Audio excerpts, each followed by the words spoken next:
ఇవాళ వంట చాలా బాగుంది రాధా. నువ్వు చేసావా? నేనా? నేను చేస్తే మీరు కాదు కదా, నేను కూడా తినలేను. కొత్త వంట వాడు చేశారు. బాబు, బాబు మీరా? అరే సుబ్బయ్య, నువ్వు ఎప్పుడొచ్చావు? ఈ రోజే బాబు. నేనే పిలిపించాను బాబు గారు. ఈడు నా తమ్ముడు. ఏ సుబ్బయ్య, ఇంటి దగ్గర అమ్మ, వదిన, అన్నయ్య అంతా బాగున్నారా? ఏటని చెప్పమంటారు బాబు, పెద్దయ్య గారి పరిస్థితి ఏమీ బాగోలేదు బాబు. చిన్నమ్మ గారిని పురుక్కన్నా హీనంగా చూస్తున్నారు. ఇవన్నీ చూడలేక పెద్దమ్మ గారు నారాయాత్ర పడుతున్నారు బాబు. మీరు ఇంటి నుంచి వెళ్ళిన దగ్గర నుంచి ఆ ఇల్లు నరకం కన్నా హీనంగా మారింది బాబు. అక్కడ ఉండలేక అమ్మగారి బాధ చూడలేక నేను వచ్చేసినాను బాబు. సుబ్బయ్య, అమ్మగారు ఎలా ఉన్నారు? ఆ ఇంటి గొడవలు చూసిన తర్వాత ఎప్పుడు ఏమవుతుందో ఎవరూ చెప్పలేరు బాబు. ఆగండి. చెప్పండి. మామూలుగా చెప్పడం కాదు, మీ ఇద్దరికి బాగా బుద్ధి చెప్పాలి. సెలవండి. ఆయనకి తాగు నేర్పించావు, భరించాను. ఈ ఇంటిని ఒక కల్లుపాకగా మార్చావు, అదే సహించాను. కానీ అడ్డమైన ఆడవాళ్ళని తీసుకొచ్చి ఇదొక విలాస గృహంగా మారుస్తూ ఉంటే చూస్తూ ఊరుకోలేదు. పోండి బయటికి. సీత, కాని పనుల్లో జోక్యం చూసుకుని వీళ్ళు అవమానిస్తావా? ఒళ్ళు దగ్గర పెట్టుకు మాట్లాడు. ఈ దౌర్భాగ్యానికంతా కారణం వీళ్ళండి. వీళ్ళు వెళ్ళమనండి. ఏమిటే తెగనీతులు చెప్తున్నావు? వీళ్ళని తిట్టే యోగ్యత నీకెక్కడదా? మీరెన్నేనానండి, కానీ ఇక్కడ జరిగే ఈ అన్యాయాలకి మీ అమ్మగారు ఎంత కుమిలిపోతున్నారో మీకు తెలుసా? లేదు లేదు, ఈ విష జంతువులు ఇక్కడ ఒక క్షణం కూడా ఉండటానికి వీలు లేదు. మీరు కొట్టండి, నరకండి, గట్టిగా హింసించండి, కానీ వీళ్ళిద్దరు ఇక్కడ ఉంటాను వీల్లేదు. ఈ గుమ్మలో వీల్లేదు. నోరు మూసుకుని కిట్టి వెళ్ళబడు. అనవసర స్థాయిలో జోక్యం కలుగు చేస్తున్న ఆర్పాటు నీ ప్రాణాలు తీసుకున్నా. నీ స్థితికి తీసుకొచ్చి నీ ప్రాణాలతో ఉంటానికి వీలేదు. ఊరుకోమా.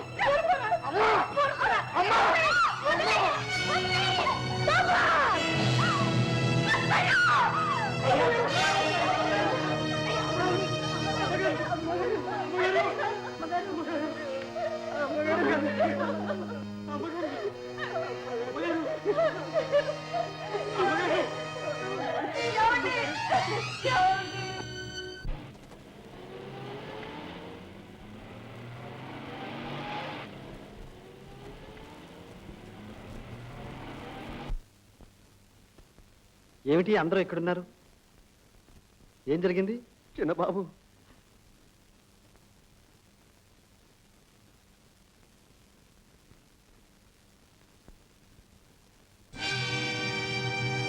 అమ్మా,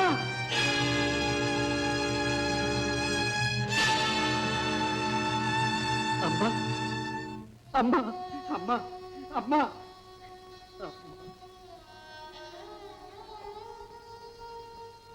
వదిన, ఏమిటదిరా ఈ అన్యాయం? నా గురించి వారి ప్రాణాలే పోగొట్టుకున్నారు. ఇద్దరు కొడుకులుండి కూడా నా చేతుల మీద అనామకంగా పోయారు. అమ్మా, అమ్మా, ఆగు. ఎవరు? నేనే అన్నయ్య. ఓహో, నువ్వా? పార్వతమ్మ ముద్దుల కొడుకువా? అంతేకాదు, నీ తమ్ముని కూడా. అయితే ఇప్పుడు ఎందుకు వచ్చావు? అన్నయ్య, అమ్మ వెళ్ళిపోయింది. టైం తీరిపోయింది, వెళ్ళిపోయింది. అమ్మను సాగనంపాలి. పెద్ద కొడుకు కదా. నేను ఆమె కన్న కొడుకును కాదు. అన్నయ్య, అంత మాట అనకు. అమ్మ ఎప్పుడైనా నేను నా దృష్టితో చూసిందా? కన్న కొడుకు కన్నా ఎక్కువగా చూసింది. నన్నే రెండో కొడుకుగా చూసింది. అయితే ఆమె ఆఖరి ప్రయాణం నీ చేతుల మీదుగా జరగాలి. అన్నయ్య, నా మాట విను. నా కోసం కాకపోయినా నిన్ను పెంచి పెద్ద చేసిన అమ్మ కోసం, మన ఇంటి పరువు ప్రతిష్టల కోసం నువ్వు తప్పక రావాలన్నయ్య. పరువు ప్రతిష్ట అవెప్పుడో బజారు పాలయ్యాయి. ఇంకా నాకేం మిగిలింది? మీరు ఏం మిగిల్చారు? అన్నయ్య, నీదంతా ఒట్టి భ్రమ, అపోహ, ఆవేశానికి ఇది సమయం కాదు. ఈ కర్మ నీ చేతుల మీదుగా జరగాలి. అందరూ నీ కోసం ఎదురు చూస్తున్నారు. రా అన్నయ్య. ఎందుకు? అందరి ముందు నవ్వుల పాలు కావటానికా? లేక అవమానాలకు ఆహుతాయి అమ్మతో పాటు శ్మశాన పాలు కావటానికా? వెళ్ళు, మళ్ళీ నీ మొహంలో చూపించు. Get out!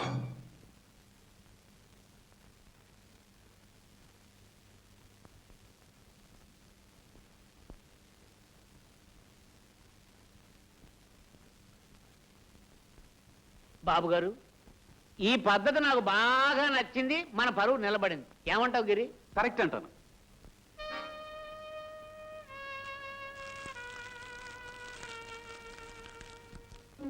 పెదబాబు, ఆస్తి కోసం కాకపోతే మరి ఎందుకు వచ్చాడంటావు? గోపాల్ జన్మలో ఇక్కడికి తిరిగిరాని వెళ్ళిపోయాడు కదా, ఆ, మరి ఎందుకు వచ్చినట్టు మీ సోదరుడు? అసలు అమ్మ చనిపోయినట్లు వాడికి ఎలా తెలుసు? అదే ఎలా తెలుసా? వాడికి ఈ విషయం ఎవరు తెలియజేశారో నాకు బాగా తెలుసు. తెలుసా? చూస్తాను. ఆస్తిలో నా వాటా నాకు ఎలా రాదు. బాబు, మేము కూడా వస్తాం. మీరొద్దు, నేనే వెళ్ళి తెలుస్తాను.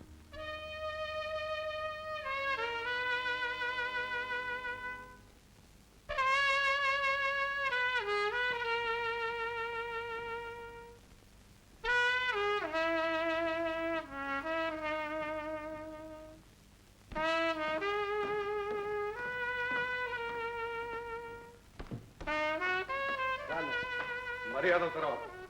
అసలు నువ్వు ఇక్కడికి ఎందుకు వచ్చావు? ఆస్తి కోసమేగా? అన్నయ్య, చట్ట ప్రకారం ఈ ఆస్తి అంతా నాది. ఆ సంగతి నాకు తెలుసు. అందుకే నువ్వు ఇక్కడికి వాలేవని కూడా తెలుసు. చట్టానిదే ఉందన్నయ్య, మనకు కావలసింది ధర్మం. ధర్మాధర్మాల గురించి, నీతి నియమాల గురించి నువ్వు మాట్లాడుతున్నావా? సిగ్గులేదు? అన్నయ్య, మనం అజాగ్రత్తగా ఉన్నాం. మనలో ఏమాత్రం సూక్ష్మ దృష్టి నశించిన ప్రతి పవిత్రమైన భావానికి అపవిత్రమైన అర్థాలే స్ఫురిస్తాయి. అనుమానంతో అనుక్షణం నరకయాతన పడవలసి వస్తుంది. అవును, ఇలాంటి నరకాన్ని సృష్టించిన నీచుల్ని నరకానికే పంపాలి. అన్నయ్య, ఆవేశంతో నువ్వనే ప్రతి మాటకు కాలమే సమాధానం చెప్పాలి. ఉన్నదనుకున్న అమ్మ పోయింది. అమ్మలాంటి వదినకు ఆదరించే స్థితి లేకుండా పోయింది. ఇప్పుడు నేను ఏకాకి, నాకెందుకు ఈ ఆస్తి? అందుకే ఇదంతా నీ పేరు రాయించాను. తీసుకో అన్నయ్య. అన్నయ్య, వదిన పవిత్రమూర్తి. ఆమె కన్నీళ్లు మన కుటుంబానికి శ్రేయస్సు కాదు. వదిన్ను పాపను జాగ్రత్తగా చూసుకో.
ఏమిటది? ఏం జరిగింది? ఎక్కడున్నాడు?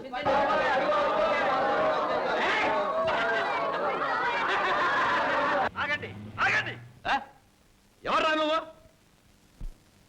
నేనెవరైతేనే పట్టాకత్తి పాపిరెడ్డి అంటే గొప్ప వీరుడని, ఎంత దుర్మార్గుడో అంత మంచివాడని, ఎన్నో పేద కుటుంబాలను పోషిస్తున్నాడని, ఎన్నో పెళ్లిళ్లు చేయించాడని విన్నాను. నిజం విన్నావురా? నిజం.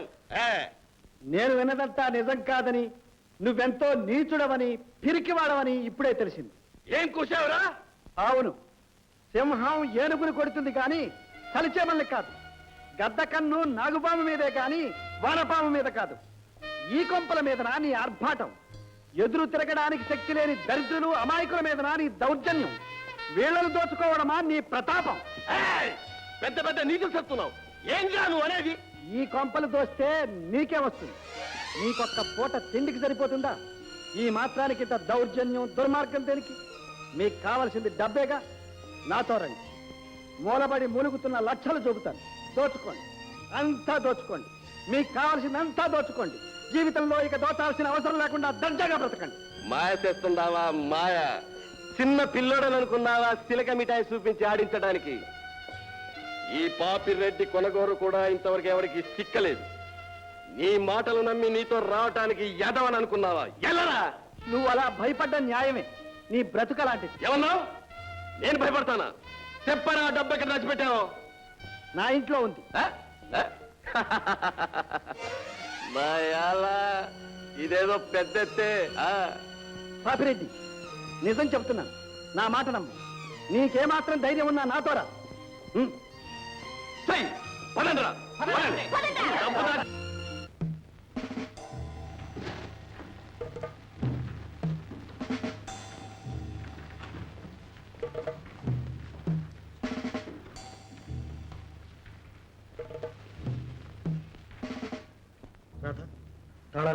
బాబు, ఎవరు వీళ్ళంత?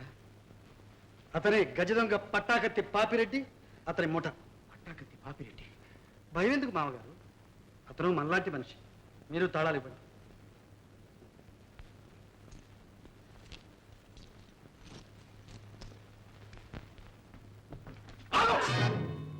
ఇక్కడ నుంచి ఎవరు కదలటానికి వీల్లేదు. మిమ్మల్ని శ్రమ పెట్టకూడదనుకున్నా.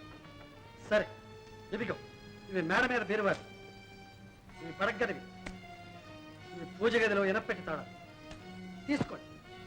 అక్కడున్న నగలు, డబ్బు ఎంత కావాలన్నా తీసుకోండి. అంతా కావాలన్నా తీసుకో. బాబు వేణు, కంగారు పడే. దాచిపెట్టిన డబ్బు మనుషుల్ని దొంగలుగా తయారు చేస్తుంది. దాన్నే బట్టబయలు చేస్తే ఆ దొంగలే మనుషులుగా తయారవుతారేమో చూద్దాం.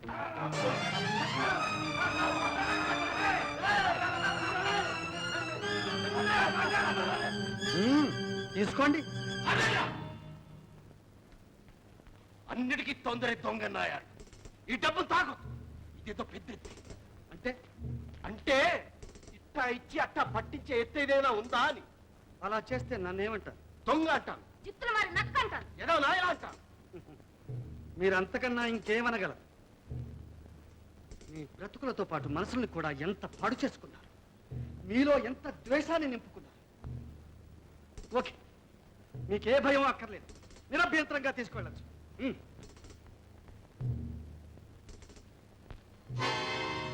అది మాత్రం తీసుకోవడానికి వెళ్ళి. కారణం? మీరు ఇంతవరకు తీసుకున్నదంతా ఈ ఇంట్లో అనవసరంగా మూలుగుతున్న డబ్బు, నగలు. ఇది మాత్రం అలాంటిది కాదు. దేవాలయాలదా? దేవుళ్ళదా? దేవాలయాలది కాదు, దేవుళ్ళది కాదు. గుడిసెల్లోని పేదల కాలే కడుపులతో, కొస ప్రాణాలతో ఇన్ని గిరీలైనా దొరుకుతాయనే ఆశతో రేయనక, పగలనక, ఎండనక, వాననక రెక్కలు అరిగేలా కష్టించే కూలీలు. అది కూడా కావాలా? తీసుకో. అక్కల యాధవ డబ్బు ఆళ్లే తిన్ని. భేష్ పాపిరెడ్డి, భేష్. నీలో మానవత్వం ఎక్కడో ఏ మూలనో మిణుకు మిణుకుమంటూ, నీలో మంచితనం కొడిగట్టిన దీపంలా రెపరెపలాడుతూ, నువ్వు మళ్ళీ మనిషివి కాదు, నాకు తెలుసు. తప్పకుండా అవుతావు. కానీ ఒక్క మాట చెప్పు, ఇంత సొమ్ము మీకు ఎన్నాళ్లకు సరిపోతుంది? ఏడాది సరిపోతుంది. ఆ తర్వాత ఏం చేస్తారు? మళ్ళీ మామూలు. అలా ఎందుకు జరగాలి? మీకెప్పుడూ దొరకనంత, మీరెన్నడూ ఊహించనంత సొమ్ము దొరికింది కదా. దాంతో ఏ వ్యాపారమో వ్యవసాయమో ఎందుకు చేసుకోకూడదు? నీతిగా, నిర్భయంగా ఎందుకు బ్రతకూడదు? మీరెందుకు ఇలా చీకట్లో బ్రతుకుతారు? వెలుగులు చూడడానికి భయపడి ఎందుకు ఇలా చివికిపోతారు? చెప్పండి. నిజమే బాబు, కానీ మమ్మల్ని అలా ఎవరు బ్రతకనిస్తారు? మమ్మల్ని ఎవరు నమ్ముతారు? ఎవరు మనసులా చూస్తారు? ఒక్కసారి దొంగలమైతే సత్యాంత వరకు దొంగలమేగా బాబు. ఈ మాటలకేం లేదు. ఈ మాటలు నమ్మి మోసపోయే వాళ్ళు ఎవరూ లేరు ఇక్కడ. ఎన్ని జన్మలెత్తినా మీ బుద్ధులు మారవు, మారలేరు. బాబు గారు, ఆ మాట మాత్రం అనకండి బాబు గారు. మారుతాం, మారి తీర్తాం బాబు. బాబు గారు, గతి లేక మేము దొంగలమయ్యాం, కానీ మాలో ఏ ఒక్కరికి దొంగలుగా బతకాలని లేదు బాబు. బతకాలని లేదు బాబు. అయితే మీకు బ్రతుకు తెరువు నేను చూపుతా. మీరు మంచిగా మర్యాదగా జీవించేట్టు చేస్తారు. నా మాట వింటారా? వింటాం బాబు, వింటాం. మీరు చెప్పినట్టే వింటాం, మీరు చెప్పినట్టే చేస్తాం. మిమ్మల్ని మా దేవుడిగా కొలుచుకుంటాం. అవును బాబు, అలాగే బ్రతుకుతాం. పాపిరెడ్డి, మేమెన్ని కుటుంబాలు? 30 కుటుంబాలు బాబు. సరే మామగారు, మన ఫ్యాక్టరీ పక్కన 200 ఎకరాల బీడు పడింది. వాళ్ళ మీద మీకు నమ్మకం లేకపోయినా నా మాట మీద నమ్మకం వచ్చి అది వాళ్ళకు వదిలే. నీ ఇష్టం బాబు. పాపిరెడ్డి, ఈనాటి నుంచి ఆ 200 ఎకరాలు మీ. ఆ బీడును దున్నండి. 3 బారిన మీ జీవితాన్ని చిగురింప చేసుకోండి. మీ ఇళ్లలో వెలుగు నింపుకోండి. బాబు, బాబు, మీరు మనుషులు కాదు, దేవుళ్ళు కాదు మహాత్ముడివి. ఏమిటి ఏమిటిదంతా? లేవండి లేవండి. సాటి మానవుడిగా సహాయం చేశానంతే. దానికి ఇంత పెద్ద పెద్ద మాటలు అనవసరం. ఈ సొమ్ము తీసుకోవాలండి. వద్దు బాబు, ఈ దొంగ సొమ్మాకొద్దు. కాయ కష్టం చేసి బతుకుతాం, నలుగురిని బతికిస్తాం, మంచిగా బతుకుతాం, మనిషిగా బతుకుతాం బాబు. బాపిరెడ్డి, మీరందరూ నీతిగా మంచి మనుషులుగా బ్రతకడమే నాకు కావాల్సింది.